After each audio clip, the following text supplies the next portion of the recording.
Athletes, welcome back. We're changing it up on you a little bit, and we are starting a how-to series to answer questions or just give you some points of performance on movements that you may have questions about, and you either don't have access to a coach or a gym, or maybe it's too intimidating going to the gym. So we got your back. We want you guys to be interactive with this and give us feedback on movements you would like to see and questions that you have on particular movements. Athletes, we have dumbbell snatches today. We've got alternating dumbbell snatches and we've got double dumbbell snatches. So we are going to get into this movement, give you some efficiency tips to make this a little bit more easy, and a little bit more enjoyable. So we got Shane with us. We're starting out with our single dumbbell.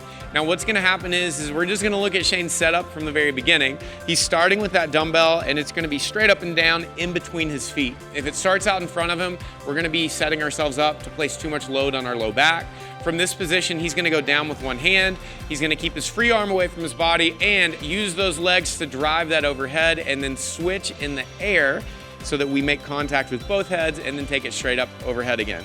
Now with this movement, we have done this with Shane before and we've gone over the variations of switching in the air or on the ground. So if he does a ground transition, we switch there and then take it up overhead and relax.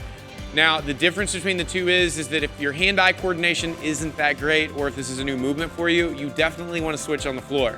If you guys are trying to learn how to switch in the air, watch your hands as that transition is made, and you'll find that that's going to improve your hand-eye coordination and lower the risk of dropping that dumbbell. So with this, we're going to have Shane go one more time on this, and we're just going to go air transitions for him. When you need to rest in this movement is when you're fully extended overhead. So if he's got a big set and he's trying to hang on, he'll pause for just a second, he'll take a nice deep breath in, go down with that air, and then breathe out on the way up.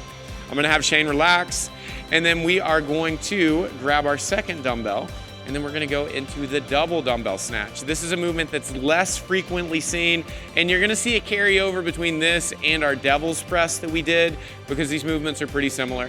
What's gonna happen here is he's gonna start with two dumbbells between his feet. He lowers those hips so he can drive with his legs, and he takes them up overhead, locks out, brings them back down and straight up overhead, and relax for me.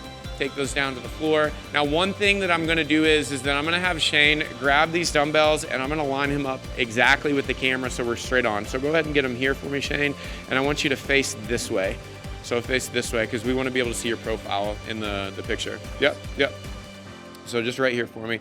So when Shane brings these up overhead and then they come back down, we do not want to touch those dumbbells in front of our feet because, again, that loads us forward. It puts everything in our low back. I want you to see that when he comes back, those dumbbells come back slightly and hit around midfoot or slightly behind that, so his hamstrings and posterior chain are being loaded. Go ahead and give us 2 more reps, Shane. He's going to take them up overhead. They come down and they swing back almost to his heels so that he keeps himself balanced in that bottom position. Go ahead and relax. When we're going through this movement, your breathing is gonna be key because that's gonna help stabilize us here. And we close up so much on this.